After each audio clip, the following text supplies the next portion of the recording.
नमस्कार दोस्तों, मैं शिवरतन पांडे आपका पुनः स्वागत करता हूं महर्षि पाराशर एस्ट्रो ज्योतिष में। मित्रों, हमारी आज डिस्कशन जो है वृषभ लग्न की है और ग्रहों में सूर्य की है। आज सूर्य के ग्रहों की जो डिस्कशन है वृषभ लग्न की समाप्त हो जाएगी, क्योंकि हम द्वादश भाव की बात कर रहे हैं। वृषभ लग्न हो गई, द्वादश भाव यानी 12वां भाव। 12वें भाव में जब एंटी क्लॉक हम जाएंगे तो यहाँ पर सूर्य बैठे होंगे, तो हम उसकी डिस्कशन हमें करनी है कि द्वादश भाव में क्या फल देगा। तो क्या कहेंगे हम, वृषभ लग्न के द्वादश भाव में मेष राशि के सूर्य का फल जो है, मेष राशि वहां के स्वामी कौन है, क्या शुभ है अशुभ है, क्या कैसे है, उसकी हम बात करेंगे। मेष लग्न हो गई, वृषभ लग्न हो गई, मेष राशि में सूर्य द्वादश भाव में बैठे हैं। द्वादशेष क्या है हमारे, द्वादशेष हमारे हैं मंगल। द्वादशेष जो हमारे हो गए मंगल। मंगल मेष राशि और वृश्चिक राशि के स्वामी होते हैं। ठीक है, सूर्य कहां के स्वामी है, सिंह राशि के स्वामी, चतुर्थ भाव के स्वामी सूर्य है। उनकी दृष्टि कहां पड़ेगी, द्वादश भाव में सूर्य बैठ करके सप्तम दृष्टि डालेंगे जो छठे भाव में पड़ेगी।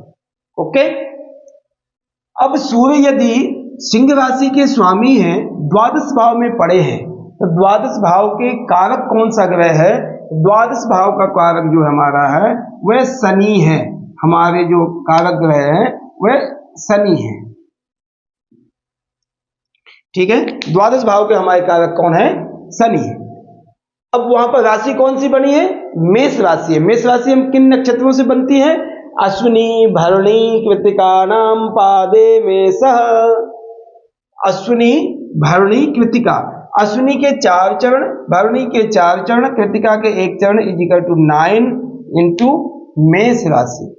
ठीक है, मेष राशि बन जाएगी। तो अश्विनी भरणी कृत्तिका नाम पादे मेषः।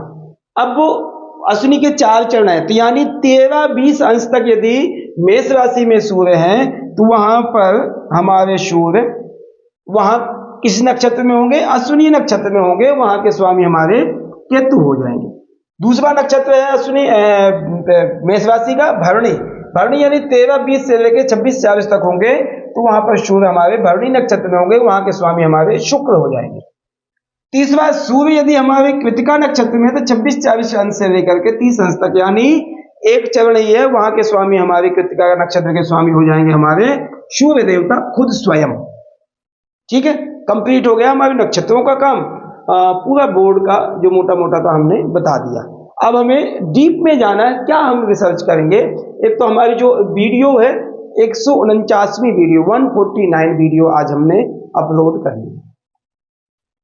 सीवे वाई है जो हमारे लगातार चल रहा है। ठीक है, अब आप यह मुझे देखिए, बताइए कि इस भाव में सूर्य क्या कंफर्टेबल है। मेरी जो डिस्कशन है मैं आपको समझाने की कोशिश करता हूं। वृषभ लग्न हो गई, मेष राशि हो गई, यहां का स्वामी हमारे मंगल हैं, और मंगल की स्थिति देख करके हम इसमें डिस्कशन करेंगे। और सूर्य की यह उच्च राशि है, मेष राशि जो होती है सूर्य की उच्च राशि है। और कोई भी ग्रह यदि उच्च राशि में बैठता है तो अपना वर्चस्व कुछ ज्यादा दिखाई देता है, अपना फल ज्यादा दिखाई देगा। सूर्य और मंगल अच्छे मित्र हैं, अपने मित्र के घर में बैठा है, कंफर्टेबल होगा, फायदा करेगा, नुकसान मेरे हिसाब से बहुत ज्यादा नहीं करेगा, क्योंकि द्वादश भाव है। ये आपने ध्यान देना पड़ेगा कि द्वादश भाव। अब हम द्वादश भाव से विचार क्या करते हैं, हम यहां से मोक्ष का विचार करते हैं, यहां से धन के अपव्यय का विचार करते हैं, यहां से हम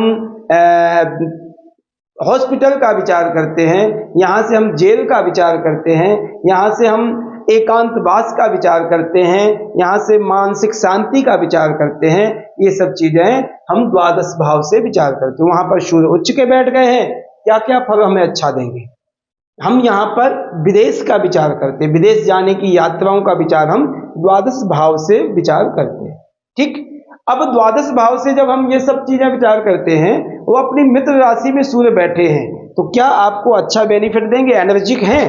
तो सत्य है एनर्जिक है, क्योंकि सूर्य वहां पर उच्च के भी हैं और मित्र क्षेत्रीय भी हैं, और द्वादश भाव थोड़ा चलो वीक है, मगर चलेगा, अच्छा होगा। अब आप यह कहिए हमें कि द्वादश भाव से सबसे पहले हम व्यय की बात करें। व्यय यानी खर्चा, खर्चा तो होगा, क्योंकि द्वादश भाव में यदि कोई भी ग्रह बैठता है तो अपने लेवल से वो खर्चा कराएगा। अब यह बात का ध्यान दीजिए कि पंचमे चतुर्थेश है, चतुर्थेश व्यक्ति जब जाकर के अपने से नवम में जाता है तो अपने शान शौक तो पूरे करेगा, कर्जाई भी बनाएगा, व्यय भी कराएगा, मगर किस लेवल में कराएगा? वो कराएगा जो आपको मकान में बनाएगा, अपनी माता को तीर्थ यात्राओं की यात्राएं कराएगा, शौक पूरे कराएगा अपनी माता के, गाड़ी वाहन आदि में भी शौक पूरे कराएगा। ठीक है, ये सब चीजें आपको सुख के वृद्धि के कारण से आपको द्वादश भाव में सूर्य व्यय कराएगा। दूसरा ऑप्शन होगा मोक्ष। मोक्ष सूर्य प्रदान कर सकता है, कोई दिक्कत नहीं है, क्योंकि सूर्य का जो है एनर्जिक काम है, और जो व्यक्ति एनर्जिक होगा वो कार्य पूरा संपन्न कर सकता है, मोक्ष मिल सकता है। मोक्ष कहाँ मिलता है?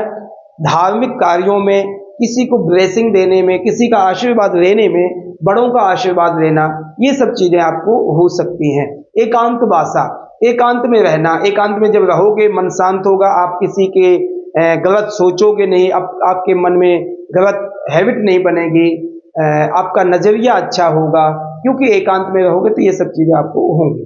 तो आपको मोक्ष के साधन के लिए भी सूर्य यहाँ पर लगभग ठीक होगा। जैसे एग्जाम्पल मैं बताऊं, आप जब एकांत में रहोगे, किसी आपकी बुरी नजर नहीं पड़ेगी, किसी पर आप द्वेष भावना नहीं करोगे, किसी पे जेलसी नहीं करोगे, तो ये भी एक आपका धार्मिक कार्य है। आपका धार्मिक कार्य होने के कारण से आपको मोक्ष मिल सकता है। यदि आप ज्यादातर कंजेस्टेड एरिया में रहते हो तो किसी में किसी भावना आपको गलत आ जाती है, कोई अपोजिट सेक्स है उसके मन में, आपके मन में कुछ विचार आ गया, या दूसरा किसी के द्वेष भावना आ जाएगी कि यार उसने तो ऐसा कर लिया, मेरे से हुआ नहीं, वो भी आपका पाप है। तो जब पाप करोगे तो मोक्ष कहां से आपको मिलेगा? इसलिए सूर्य यहाँ पर एकांत भेजेगा, आपको एकांत रहने की कोशिश कराएगा। जैसे पहाड़ी क्षेत्रों में जाना है, ध्यान लगाना है, या घरों से विदेशों में जाना, यहां से हम विदेश आदि की भी विचार करते हैं, सूर्य आपको विदेश यहां से भेज सकता है, मगर वो दो ग्रहों का सपोर्ट, एक दो ग्रहों का अच्छा होना चाहिए। एग्जाम्पल मेरे हिसाब से 2-3 ग्रह यदि आपको सपोर्ट करते हैं तो फायदा करेगा। एक तो लग्नेश बहुत सॉलिड होना चाहिए, दूसरी बात मंगल यहाँ का अच्छा होना चाहिए, क्योंकि यहाँ का कारक कौन है, सॉरी यहाँ का स्वामी कौन है? मंगल। ठीक है, यदि मंगल आपका सप्तम में बैठा है, पंचम में बैठा है, सॉरी चतुर्थ में बैठा है, नवम में बैठा है, ये बहुत सॉलिड आपके विदेश यात्रा करवाने के चांस बनेंगे, और एक आप अच्छा धन कमा सकोगे, वहां इज्जत मान सम्मान भी आपको मिलेगा, वहां की सरकार आपको एक मान सम्मान इतना दे सकती है कि आप अपनी सरकार से भी इतना नहीं पा सकते जितना वहां पर मिलता, क्योंकि द्वादश भाव में बैठा है। द्वादश भाव के अलावा जो सूर्य है नवम भाव में मंगल बैठा होगा तो उच्च दृष्टि डालेगा, उच्च में बैठा है स्वराशि दृष्टि डालेगा। मंगल यदि यहाँ पर बैठा है अपने स्थान संबंध बन जाएंगे, वो बेनिफिट हो जाएगा। मंगल यदि यहाँ पर बैठा है तो यहाँ सप्तमे से यात्रा कारक है, ये भी यात्रा कारक है, ये भी यात्रा कारक है, तो यहाँ पर मंगल का फायदा बहुत आपको मिलेगा। दूसरी बात शनि, यदि शनि योग कारक ग्रह है, यहाँ पर जो द्वादश भाव का योग कारक ग्रह कौन है? शनि है, और शनि आपका भाग्येश है, इस लग्न में बहुत पावरफुल शनि है। यदि शनि आपका दसम में, नवम भाव में, 10वीं राशि में बैठा, या यहाँ पर बैठा, यहाँ से बैठ करके अपनी नीच दृष्टि डालेगा, तो स्वाभाविक है आप विदेश जाओगे तो थोड़ा बहुत कष्ट तो होगा। एकांत में बैठोगे तो ऐसा नहीं शरीर भुन जाता, कोई भी कितना भी तपस्वी हो गए उसको कष्ट मिलता है, तो द्वादश भाव हमें कष्ट ही प्रदान कराने वाला है। द्वादश भाव आपको कष्ट ही देगा। आप विदेश जाओगे तो तुरंत सेटलमेंट होगा, वहां आपको लैंग्वेज की प्रॉब्लम होगी, खाने पीने की प्रॉब्लम, सारी प्रॉब्लम्स होंगी वहां पर आपको। यदि आप कहीं तीर्थ यात्राओं में एकांत में जाना चाहते हो, जंगलों में जाना चाहते हो, तो वहां आपको घर जैसे बनी रोटी थोड़ी रखी है। ये सब चीजें आपको वहां पर कष्टप्रद हो सकता है, सूर्य आपको कष्ट दे सकता है। ऐसा नहीं है कि द्वादश भाव में ये सब चीजें आपको मिलेगी। शनि आपको यहां पर कष्टप्रद दे सकता है, मंगल भी ऐसा नहीं है। हाँ, ये है कि मंगल सूर्य की जो संबंध है अच्छे संबंध है, एनर्जिक है, हौसले वाले हैं, आपको वहां पर हौसला मिलेगा, इससे आपको बेनिफिट। केतु, केतु यदि सूर्य से संबंध कोई अच्छा नहीं रखता, मगर केतु मोक्ष का कारक है, केतु मोक्ष का कारक है। अब उसमें हमें यह देखना पड़ेगा कि शनि की राशि में हो, बृहस्पति की राशि में हो, अष्टम में केतु अच्छा चलेगा तो भी सूर्य से संबंध वो मोक्ष आदि का साधन बनाएगा। यहां पर आप यह कह सकते हैं मेष राशि का सूर्य जो है आपको जेल यात्राएं, व्यसन आदि ऐसी चीजों में मेरे हिसाब से कोई बहुत ज्यादा इफेक्ट नहीं डालेगा।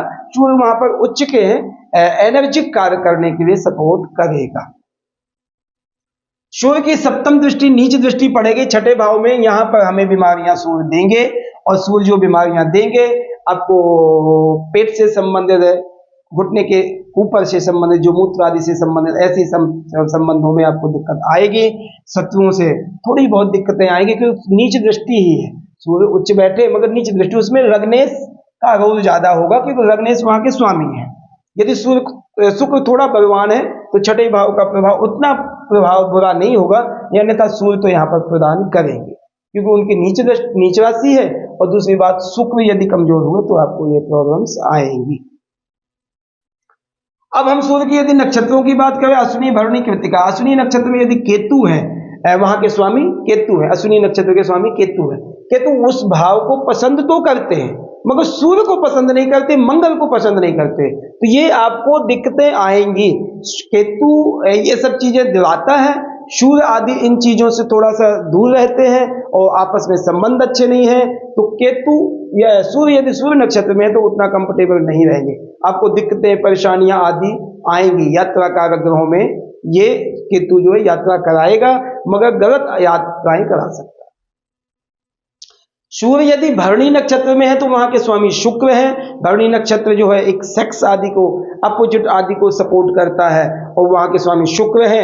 ये लग्न भी ऐसी है, यदि थोड़ा भी शुक्र का प्रभाव यहाँ पर पड़ गया तो आपके सैया सुख में कमियां आ जाएंगी, आपके पति पत्नी के रिलेशनशिप में कमियां आ जाएंगी, आपको एक अपोजिट व्यक्ति जो होगा उससे प्यार मोहब्बत आदि में फंस जाओगे, उससे आपका धन व्यय आदि नष्ट हो जाएगा, खराब आदि होगा। इस कारण से सूर्य भरणी नक्षत्र में उतने कंफर्टेबल नहीं होंगे। उसमें हमें थोड़ा दो ग्रहों का प्रभाव देखना पड़ेगा, एक लग्न का, एक मंगल का, शुक्र और मंगल का। यदि शुक्र मंगल का कोई प्रभाव द्वादश भाव में पड़ता है तो यह श्योर है कि आपकी ये गंदी आदतें आदि पड़ेंगी, आप अपनी पत्नी से खुश नहीं होगे, सैया सुख आपको नहीं मिलेगा। सैया सुख क्या मिलता? अपने आनंदित होकर के अपनी पत्नी के साथ सोने के मतलब ये है कि अच्छी नींद आवे। तो अच्छी नींद कब आएगी? जब आपको टेंशन नहीं होगी। और आप यदि गलत काम करोगे तो आज नहीं तो कल तो आप फंसोगे, खराबी आएगी, आपके पारिवारिक जीवन में उथल पुथल होगी। तो इस कारण से सूर्य भरणी नक्षत्र में, शुक्र की राशि शुक्र नक्षत्र में उतने कंफर्टेबल नहीं रहेंगे क्योंकि वृषभ लग्न है। इस कारण से सूर्य यदि कृतिका नक्षत्र में है, वहां के स्वामी खुद सूर्य है, ये आपको बेनिफिट देगा, फायदा करेगा, पूरा फायदा करेगा। क्यों? एनर्जिक भी हो गए। द्वादश भाव में सूर्य बैठने के एक दो चीजें आपको कमियां भी देंगे, बात का ध्यान देना। सिर से संबंधित बीमारियां, उच्च के होकर के भी आंखों में स्पेक्स लगेंगे, आपको आंखों की नजर बहुत कमजोर हो जाएगी। और द्वादश भाव में सूर्य बैठने से मानसिक अशांति, अपने कहीं भी बैठ करके, एग्जाम्पल हम कह रहे हैं कि आप जाकर के जंगलों में आदि का इंटरेस्ट होगा, मगर वहां भी मन को प्रॉपर शांति नहीं मिलने की कोशिश देगी क्योंकि द्वादश भाव है। इस कारण से यहाँ पर आप धन कैसे कमाओगे, आप ये बात करो कि धन कैसे कमाओगे, तो आपका धन कमाने का नजरिया जो होगा, यहाँ पर जैसे वन विभाग है, बहुत बेस्ट रहेगा। यदि आप कहीं भी जॉब आदि के लिए बेस्ट रहेगा, यहाँ पर जो नौकरी आदि बहुत बेस्ट रहेगा। और बिजनेस उतना नहीं, नौकरी आदि के जैसे पुलिस में है, घर से दूर रहोगे। आप यहाँ से कह सकते हैं BSF में है, उसमें जाकर के बॉर्डर में रहोगे, जंगल एरिया, एकांत में, ज्यादा पॉपुलेशन नहीं होती है। तो इन दो चार चीजों के लिए आपको विदेश में जाओगे, वहां भी ऐसा तो नहीं है, घर से एकांत में चले गए, दूर जाओगे, परेशानी आओगी। ये सब चीजें आपको द्वादश भाव के सूर्य आपको दे सकते हैं, इस चीज से आप धन कमा सकते हो। माता पिता की यदि बात करें तो पिता के स्वास्थ्य के लिए उतना अच्छा नहीं रहेगा, माता के लिए लगभग सपोर्ट करेगा क्योंकि पंचमेश होकर चतुर्थेश होकर के सूर्य को वहां जाना उच्च का है, इस कारण से फायदा। मगर द्वादश भाव में जाना दोनों को पीस ऑफ माइंड, दोनों को हो सकता है कि आपको कहीं बोर्डिंग स्कूल में डाल दें या माता पिता ही विदेश चले जाएं, आप रह जाओ, ऐसे कुछ न कुछ संबंध ऐसे होंगे कि माता पिता से भी थोड़ा कोई न कोई बहाने से दूर रह सकते हो, या हो सकता है पिता ही कहीं नौकरी करते हो, माता के पास रहो। दोनों का सुखों में थोड़ी बहुत कमियां आपके आएंगी। ये हमारे जो डिस्कशन था द्वादश भाव के सूर्य जो वृषभ लग्न के मेष राशि के बैठे हैं, उसका हमारा यह डिस्कशन था। लगभग अच्छा प्रभाव है, कोई इतना बुरा इफेक्ट नहीं पड़ेगा, मगर द्वादश भाव है, इस कारण से आपको कुछ न कुछ उतार चढ़ाव आएगा जीवन में।